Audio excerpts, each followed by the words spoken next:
అనంతపురం జిల్లా అర్బన్ బిల్లులు లేని సెల్ ఫోన్లను అపరిచితుల ద్వారా సెల్ ఫోన్లు కొనరాదని ఎస్పీ కేవి మురళీకృష్ణ తెలిపారు. ఎస్పీ ఆఫీసు కాన్ఫిడెన్స్ హాల్లో జిల్లా ఎస్పీ మీడియా సమావేశం నిర్వహించారు. ఈ సందర్భంగా ఆయన 53 లక్షల విలువ చేసే 266 సెల్ ఫోన్లను బాధితులకు అందివ్వడం జరిగిందని తెలిపారు. అపరిచితులతో బిల్లులు లేని సెల్ ఫోన్లు కొనరాదని నగర ప్రజలకు మీడియా ముఖంగా తెలియజేశారు. హలో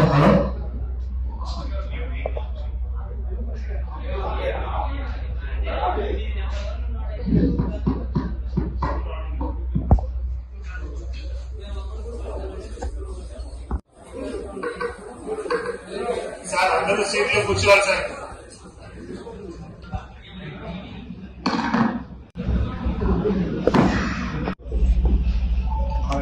పాయింట్స్ ఏవైతే ఉన్నాయో అది తీసుకోవడం కానీ సరెక్టర్ కానీ ఇలా వాటిలో జరిగినటువంటి వాటి మీద మనకి వచ్చినటువంటి ఇన్ఫర్మేషన్ చార్ట్బార్ ద్వారా అలాగే సిఈఐఆర్ పోర్టల్ ద్వారా వచ్చినటువంటి ఇన్ఫర్మేషన్ మిస్ అయినటువంటి మొబైల్స్ కానీ సస్పెండ్ మొబైల్స్ కానీ వాటిని ట్రేస్ చేసి ఎవరైతే బాధితులు ఉన్నారో పోగొట్టుకున్నారో వాళ్ళందరికీ ఇవ్వబడేటువంటి కార్యక్రమాన్ని ఇక్కడ ట్రేస్ చేసుకుంటుంది. ఇందులో ఈ దఫాలో 266 మొబైల్స్ రిలీజ్ చేసి అవన్నింటినీ కూడా బాధితులకి ఇవ్వడం జరుగుతుంది.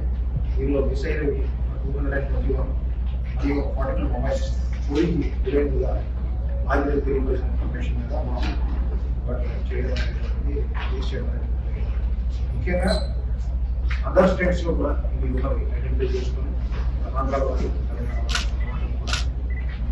టీమ్స్ పంపించి రేస్ చేసి తీసుకొచ్చి వాళ్ళకి మొబైల్ అనేటటువంటి ఈరోజు చాలా ఇంపార్టెంట్ ఎలక్ట్రానిక్ గ్యాడ్జెట్ అనేటటువంటి అందరికీ. సో దానిలో ఎంతో పర్సనల్ ఇన్ఫర్మేషన్ అనేటటువంటిది కూడా ఉంటుంది. సో దానికి సంబంధించి బ్యాంక్ రిలేటెడ్ కానీ అదర్ ఇన్ఫర్మేషన్ కూడా సేవ్ చేసుకునే పరిస్థితి. సో అంత ఇంపార్టెంట్ అయినటువంటి గ్యాడ్జెట్ని ప్రజలందరికీ కూడా విజ్ఞప్తి చేసేది దానిని ఎడల ఆంధ్రీ అప్రమత్తంగా ఉండాలి. ఎప్పుడు దాన్ని మిస్ చేసుకునే పరిస్థితి పోగొట్టుకునే జాగ్రత్తలు తీసుకోవాలి. పొరపాటున ఎక్కడైనా మిస్ అయినటువంటి పరిస్థితి ఏంటంటే దాన్ని ఇమీడియట్లీ మన జిల్లాలో ఉన్నటువంటి హెల్ప్ లైన్ నెంబర్లో హెల్ప్ లైన్ నెంబర్కి కాంటాక్ట్ చేసి ఆల్రెడీ వివిధ మాధ్యమాల ద్వారా మనం ప్రజలకి అందుబాటులో ఉండడానికి ఏ విధంగా పోయిన మొబైల్ని పొందవచ్చు అనేటువంటి సిఈఐఆర్ పోర్టల్ చేసినటువంటి విషయమైనటువంటి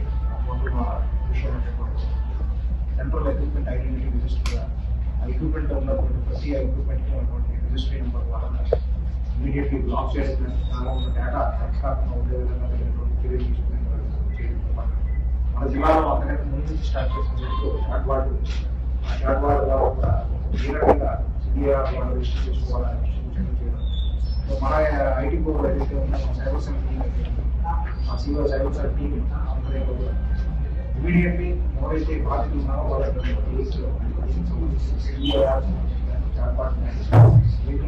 సైబర్ క్రైమ్స్